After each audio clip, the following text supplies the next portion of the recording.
Yeah, we're back again. You might have seen some nigga looking like a nigga out of I'm Gonna Get You Sucker. Motherfucker dressed like he's deep in the 700. This nigga looked like he was on the 798th day of his sentence.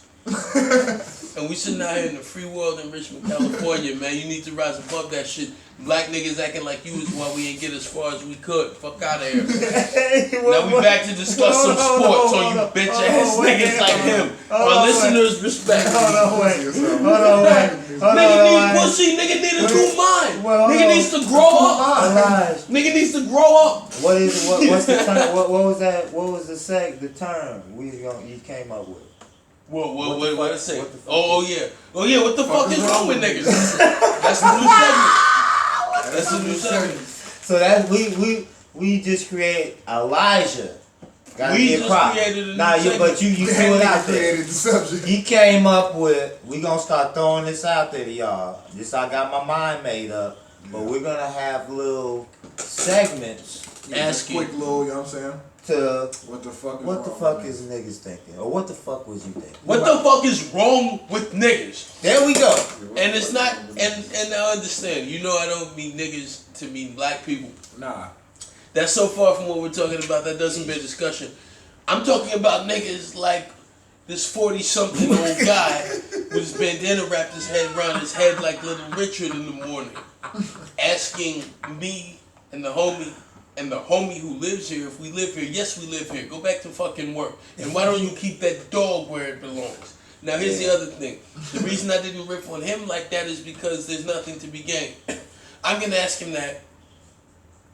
He's going to feel however the fuck a guy like him feels, which I wouldn't venture to guess, dressed like that. Who knows how that nigga's thinking? And then it's going to go south. It's going to go south from there.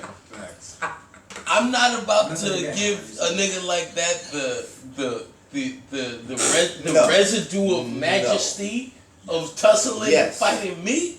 No, go back to work. Fuck out of here. We're back where we belong, and that saves a lot of people. How many brothers are in jail wishing they kind of restrained themselves a little? Exactly. Maybe it didn't need as much as they gave it. Anyway, you know what? That was the first segment of.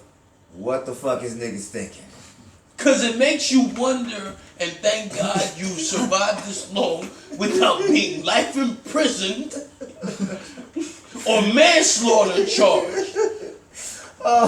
Shout out to everyone who got away with something and they had to put away someone who needed to be got out of here.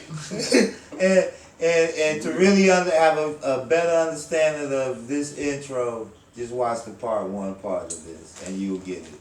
Well, think of any time in your life you've run across somebody who is damn near just ass asswards ridiculous.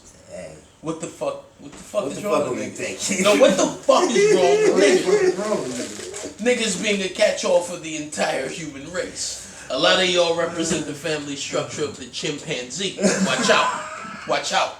Move higher than a monkey looking for status. You feel me? A lot of motherfuckers, you think you're looking at Instagram for the shit that interests you, but the shit that interests you are only the markers of higher status in your baboon community. That's real talk. And by the way, don't you dare think I'm talking black people when I mention monkeys. We are the gods walking on earth. And don't you ever try to discredit us. And if you think I'm talking to you racist that was screaming white power in the Donald Trump. You graham crackers, you Ritzes, you know what I mean? What else we got? Saltines. Straight up. I'm you know what I mean? So if you're thinking about that, referencing the monkey thing, then I'm talking to you. We talking Reese's, to y'all on that. You Reese's that were screaming white power at the Donald Trump election rally. Woo. That's who I'm talking to when I say monkey. Okay. Also, unfortunately, let me tell you something else. Go ahead. The way this black nigga just acted, let me expose this nigga. The way he acted, let me know that Dr. Yakub, who created y'all, also he got the pigment right on some of his creations. Because there's some motherfuckers walking around looking like us who have a sickness. Oh boy. Hey, you know what? That's what this show's about. It's about laughing. Have a laugh. I don't think you fucking whites were created by Dr. Yakub. Hey. You're obviously just the mutation from our deep melanin dealing with the codes of Europe. And listen, a lot of you are cool as fuck. So, some of you are cool as fuck. But look. Now, let's get to what we came to talk about. Sorry for riffing. I'm off vodka and some Miller Lite. I'm not yet drunk. I love y'all. It's 2018. We still have fresh water. You gotta get it out the system, bruh. You gotta get it out the system, bruh. If you hold it in, then you gon' just fucking combust. The dog beating its tail against the floor made me think of myself. So let's get to the real topic and let me stop riffing. But so yeah, cuz before we got rudely interrupted outside by a low level nigga. Nah, never mind. He's just trying to do his job. Crawling through life the best he can. I was asking Cuzzo, so you got a problem with KD still with his move to coming to the Warriors, even after the 2 MVPs in the finals, even after showing and proving that he's just not on for the ride, that he's actually trying to help drive this mug. And may I separate something? Go ahead. As you say, he's asking about to see if a problem with KD and his specific business with the Warriors. I also would like to bring up the fact that there's also a serious disconnect in people saying that the KD-LeBron conversation deserves to be had. I know for a fact that Cuzzo right here does not feel that there is even a consideration of a comparison. Am I right or wrong? So after you handle the might be a little far. We'll touch on it. It might be a little far. We'll touch on it though. Okay, go ahead. So I just threw it out to you. So you know when you say I don't still have. So how I feel is that we here in the Bay Area. You know what I'm saying? So if KD was gonna make a move like this, I was always said I'm 100% okay with Kevin Durant playing in Oakland, California. Right. 41 times out the year. Right. I love for KD to be right here in the Bay. That it's great for the Bay Area. Straight up. Exactly. Especially he already showing what. Yeah, I love here. I love here. Don't get me wrong. But with that being said,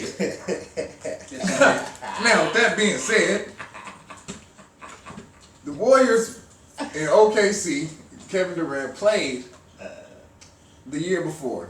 Went to OKC up 3-1. They end up losing. Warriors come back and lose. Right. So, right. He then goes. Warriors go on to lose to LeBron at 7 in the finals. So after losing to that team, it's not okay for you to go and join that team. It's like not only like you didn't only lose to them. Now they were 73-9. They just won a chip. Right. They just beat y'all to go play for another chip. Lost to LeBron at 7. And now you go join them when you could have beat them. The next year, you was there. You was right there. You was only a few buckets. Competition was afoot. Because if you up 3-1 in a series, that means you only a few buckets away from winning. Right. And I feel like I said, like last time, like I said, if niggas beat me up to take my lunch money, you know what I'm saying? If a nigga beat me up to take my lunch money, okay. The next day I ain't gonna run up to him and be like, hey bro, you know what? My bad, here's more lunch money. It can't go down like that. You know what I'm saying? Not like that.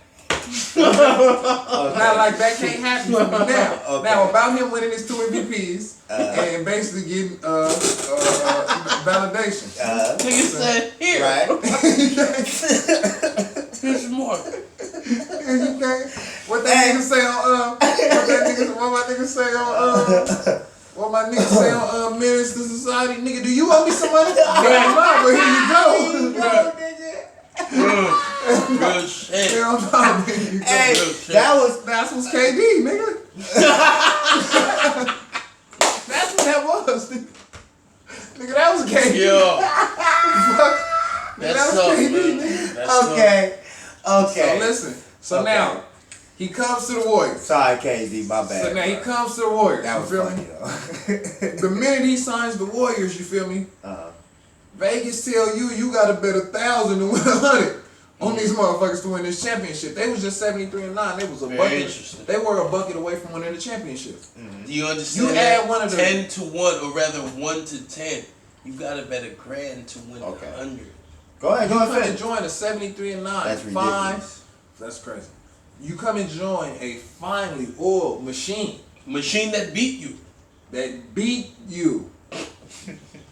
And then you just come along. So now once you get here, any logical person on earth, it ain't no way they not gonna get to the championship. You should have won. It ain't no way. It's over. Yeah.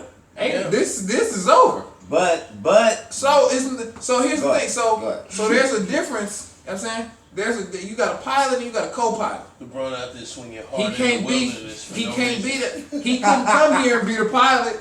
You know what I'm saying? No, that's That out. nigga Brown out there chopping down trees. What? He's going hard like Rocky Tristan and Thompson Russia. has a chip. J.R. Smith has a chip. Niggas are getting caught cheating and KD, you came along. It was no way. It was if they don't win a championship, this is one of the biggest upsets ever. You understand? They're playing against, like he said, brothers who are caught cheating on the wife currently in labor, and niggas who got a chip already and dead don't know the score of the championship game they're playing. So that's not so. J.O., I'm talking about you, nigga. So Shout to fucking Tahiri, now. but wake up, nigga. Wake up now. And it might sound like a backhanded compliment after I said all those things, but at the end of the day, I always said, once they said he was taking a visit to the Warriors, I said that's the absolute best place for his game. It fits Now they right can't in. actually that role. So now it fits right in, and it's perfect. But you had Russell Westbrook. You were a game away. You could have beat these guys and went and competed on your own for a championship. But you came along for the ride. Now because you come along, you're a 7'2" guard. You're a 7-foot shooting guard. So wherever you go, you're one of the generation's best talents. You he might be the best bucket getter that ever walked the face of this earth. He's one of the most unique players to ever exist because you've never seen anything like it. It's definitely the easy way out. And if you compare the situation, when LeBron James went to Miami was getting their ass whooped in the first round. LeBron was going to the conference finals. Yeah, but Toronto with Chris Bosh was getting their ass whooped in the first round. Hold on. LeBron James was getting to the conference finals. LeBron James did not know how to take and lead his team to a championship. That's why going to Miami was critical. Did Kevin Durant? Clearly he did because he couldn't beat the fucking Warriors when they was up 3-1. So here's the thing. Hold on. Let me make There's a this difference point. in between going to get help. Hold on. Let me make this point. Mm-hmm. This is the problem. People keep trying to put KD and LeBron on the same level, and they're really not. As far as, yes, game-wise, skill-wise, yes, but as far as your attitude towards this game, totally different planes. LeBron is on the level with Kobe. LeBron is not. LeBron is hated on. LeBron is not satisfied with being one of the greatest. LeBron wants to be the greatest. Kobe wants to be the greatest. And there's a difference in those guys. So KD is cool with being amongst the greatest. So when I told he's not built that way. So when this first started, what I said was they're gonna win this next championship next year because it's a guaranteed fact. It was guaranteed without Boogie Cousins already. They were still gonna win another one. So now was it still guaranteed though? Yes, Houston wasn't gonna beat him. Houston lost Trevor Reeves. I'm just saying. Yeah, Houston is. I was saying, did it look guaranteed though before Chris Paul got hurt? Because Houston looked like they had a blueprint on how to beat them. You know, I'd rather he had not been hurt. And even I absolutely rather have seen it. But look, even if you watched it. That would have been ill. But it would have been iller. But follow me. It would have been more honest.